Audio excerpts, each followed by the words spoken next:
It is tradition to study Mishnayos on the Yortzeit, the memorial of a loved one, because Mishnayos is the same lettering as Neshama. We'll begin with Perkei Avos, the first Perek. Kol Yisro Yesh Lohem Chayk L'Olam Haba Shenemar Ve'amei Kulam Tzadikim L'Olam Yishu Oretz Neitzer Matoi Maaseh Yodai L'His Poer. All of Israel have a portion in the world to come, as it is said, thy people, all of them righteous, shall inherit the earth forever.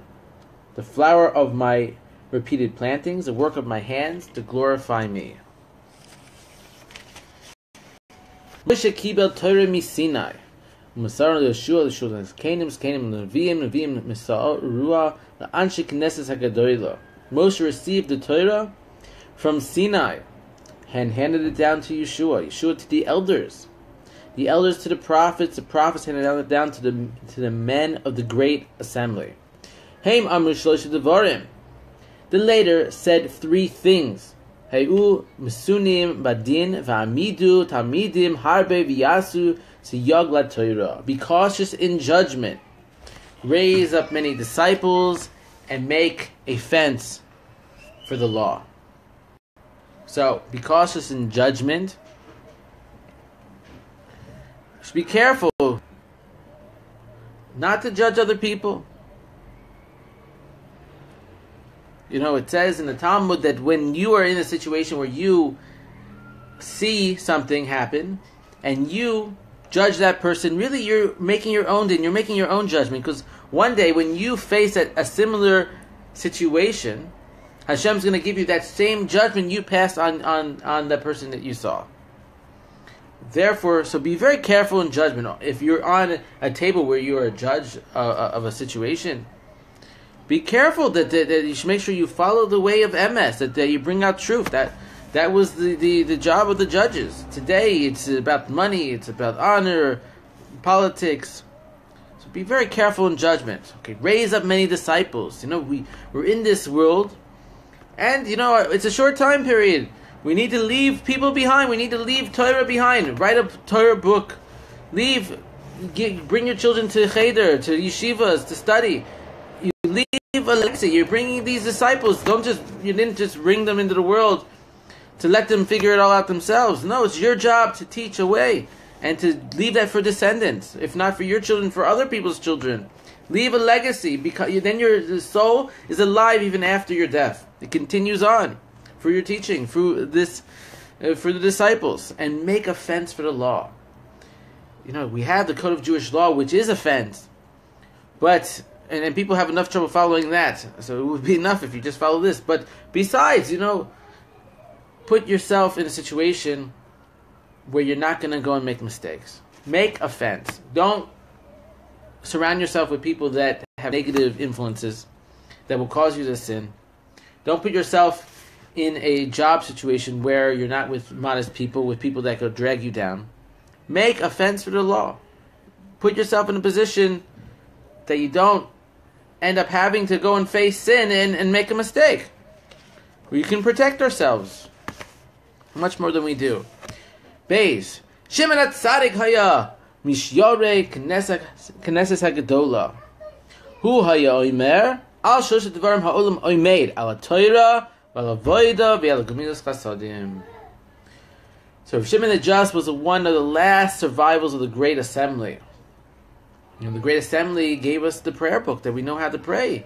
We know what to say, because it was a situation in Klal Yisrael and Jewish people that people became so weak they didn't know how to compose their own prayers anymore. So the Anshe Knesset, they made us a pathway. Without them, where would we be? Where would we be?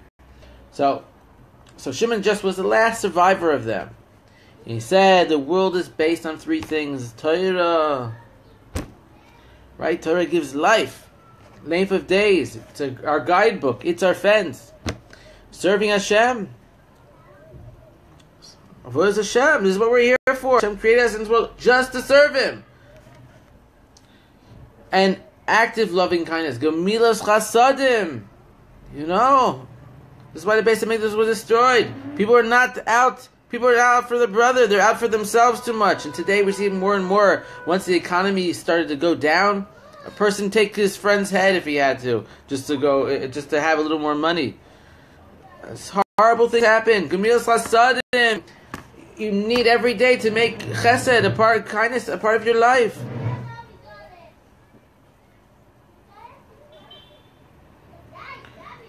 This is the Torah. The Torah is not just the limo, the learning. It's the actual doing, changing your midos, changing your character traits. That you're not selfish. That you're giving to others. What does Hashem do all day? He's giving light. He's giving sustenance. We have to emulate Hashem. We too have to be giving all the time. Giving. Then we become a vessel like God.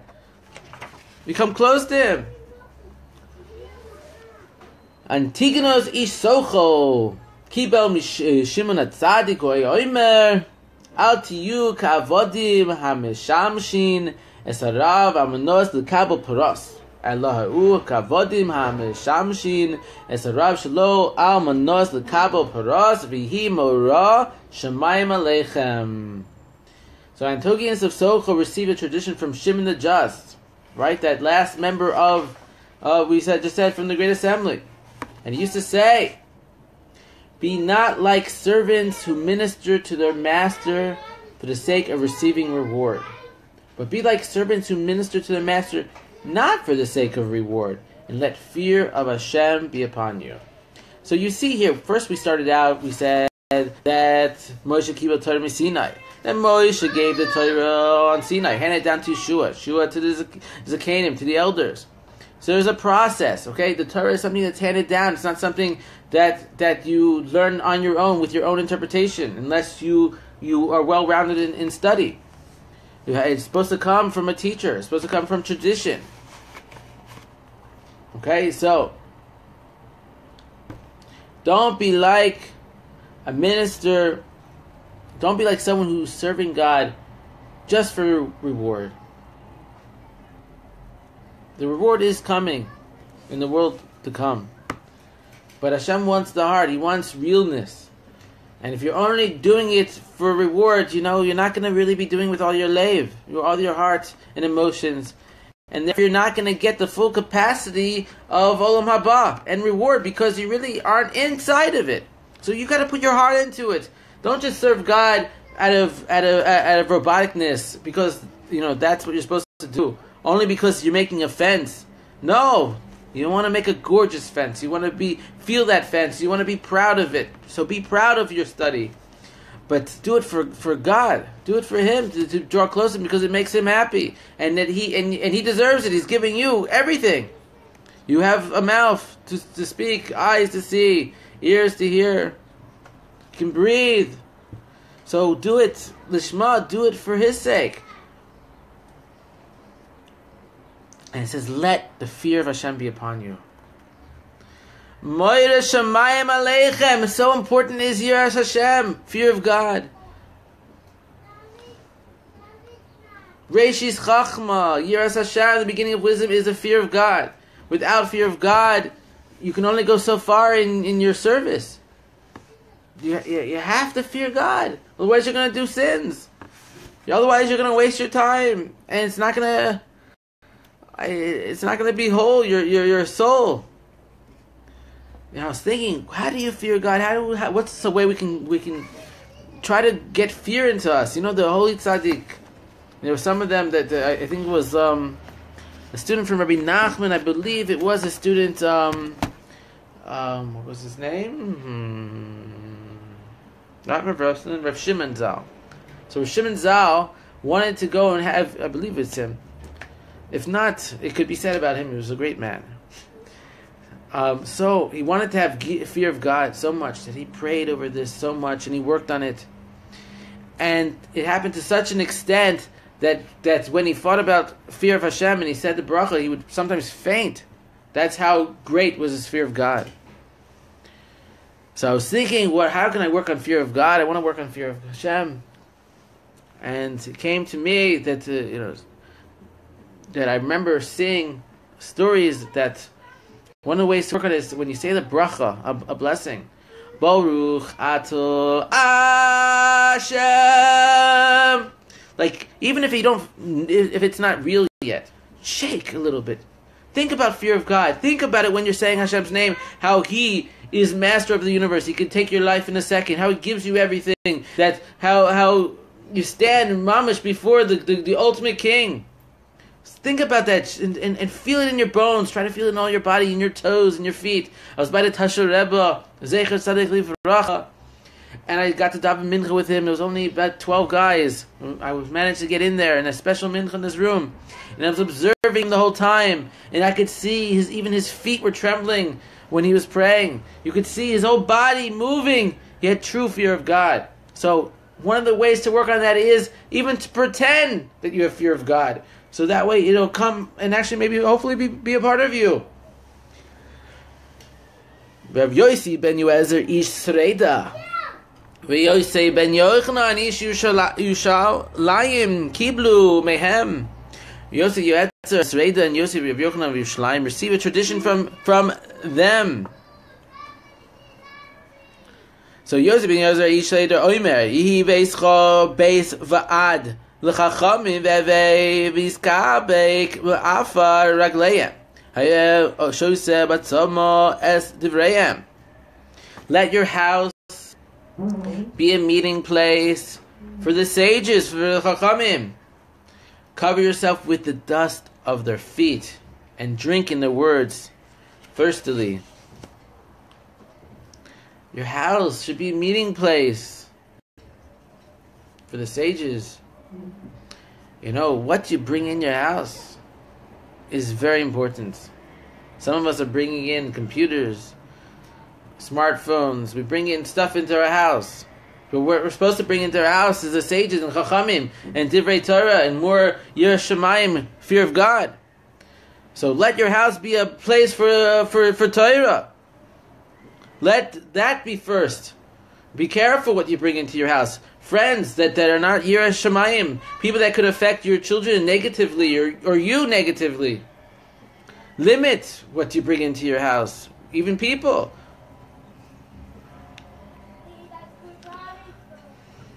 Cover yourself with the dust of their feet. Literally, we know, you want to become close to a sage. You know, they're studying, they're praying. It's very hard. So what does this mean? Get to the dust of their feet, meaning whatever bit you can get from them, whatever time you can spend with a holy person. This is important. And drink of the words firstly, meaning don't underestimate even their simple lashon, their simple talk, because from this you can gain so much. So listen attentively, be thirsty for the words of the sages, for time that you could spend in the presence of a holy man, a holy woman, whatever person, if you're a woman, by Rebbetzin, that they should shine some light upon you. Remember, the Torah is a tradition. Judaism is a tradition handed down. So we want to be by the Chachamim, by the sages, by people who can go and bring us more light. Rav Yosef ben Rav Yochanan, Yerushalayim, Ish Yerushalayim Omer, Yi Beischa Pasuach Ravacha, V'yu Aniyim B'nei Veisecha, V'yal Tarbeh Sicha Im Hoisha V'ishta Amru Kaba Choyme B'Eishes Chaveiro. Let your house be open for relief, and let the poor members of your household, and let the poor be members of your household.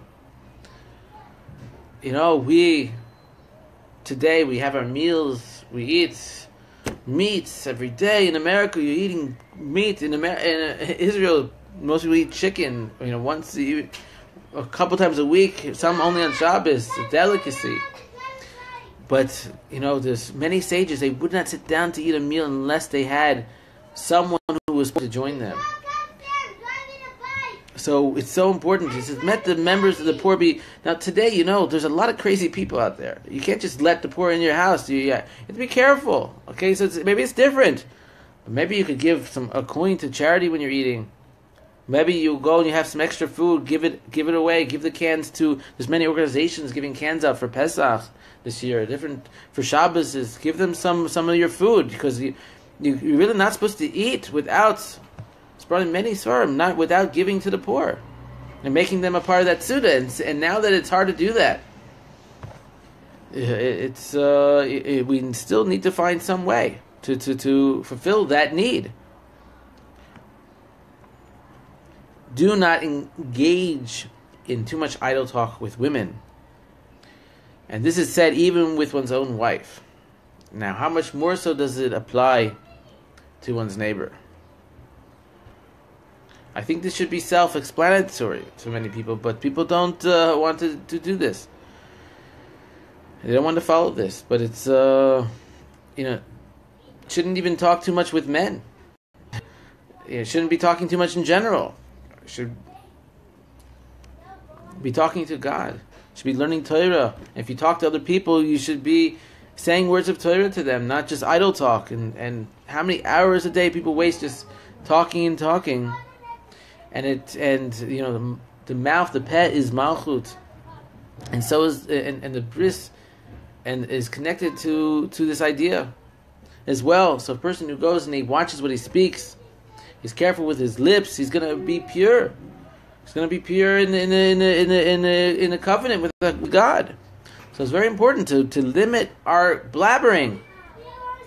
If you want yeshiva das, you want to have understanding. Say your life, everything is confusing. It's going crazy. If you do Tanis Dibur, you don't talk for a day, you will see how much more understanding you'll have if you just are quiet.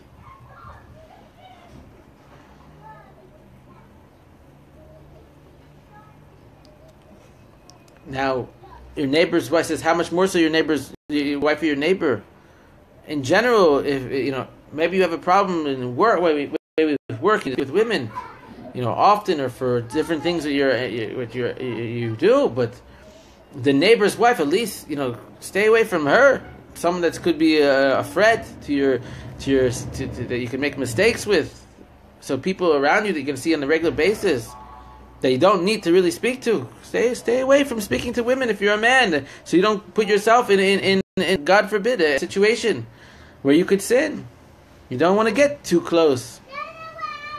Hashem gave you an Ezer Kenegdo, a perfect wife who is perfect for you, that can give you all of your needs for whatever you need to blabber your mouth to. She's got the ability to handle it, and she's for you. You're for her. Why you need to go blabber to everyone else? And even her, it says, be careful not to talk too much. People talk way too much. Not like I'm talking now, way too much. I got the point across a minute ago. So according to the sages, מכאן אמרו חכמים כל המרבה שיחה עמו אישה גורם רע בעצמו ובויטל מדברי סוירו וסויפו ירש גיהינום. He who engages in too much idle talk with women brings trouble upon himself. As we spoke about, he neglects the study of Torah, and in the end he'll merit Gehenna. Yeshua ben Parachia ben Nitai or Arbeli Kibul Mehem. Yeshua ben Parachia, he says, Oise lecho rav uknei lecho chover ve'don es kol ha'adam lechaf schus. So provide yourself with a teacher, a rav, a rebbe, a friend you can learn Torah from. Get yourself a companion, and judge all men favorably. So, it says, provide yourself a teacher. So, let's go. What does a person need to be religious, to be close to God? He needs a Rav. So, what does a Rav do? He answers Shiloh's questions you have on halacha, on a day-to-day basis of how you live. And what, if you need a heter, if you can't, say you're supposed to eat, you're supposed to wait 6 hours for meat, between meat and dairy. Maybe you have something wrong with allergies, with food problems. You need to wait 5 hours. This is what the Rav is there. You need a Rav to ask all your questions to, that you have, like these type of halachic questions on how to live your life. then you need a Rebbe. You need a Rebbe. Every person needs a Rebbe. Even if you're Litvish, you need a Rebbe. Find a Litvish Rav and tell him, you're my Rebbe. Make him a Rebbe. What does the Rebbe do? He handles your spiritual questions. Rebbe, what do I do? I'm waking up late in the morning. Rebbe, what do I do at night? I'm not learning. The Rebbe gives you, he's a guide to spirituality, helps you to come close to Hashem. So you got two people here. You need a Rebbe. Then you need a Mashpia. Mashpia is like a friend.